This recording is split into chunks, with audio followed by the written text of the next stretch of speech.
US firefighters have built containment lines in an effort to battle flames as the so-called Butte fire continues to burn.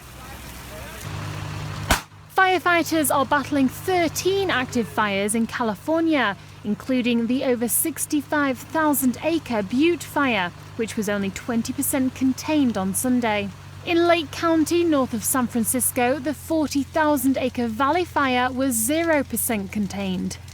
Earlier in the day, Governor Jerry Brown declared a state of emergency in Northern California areas hit by the fast-expanding Valley Fire that injured 4 firefighters and forced thousands of people to evacuate small towns near wine country.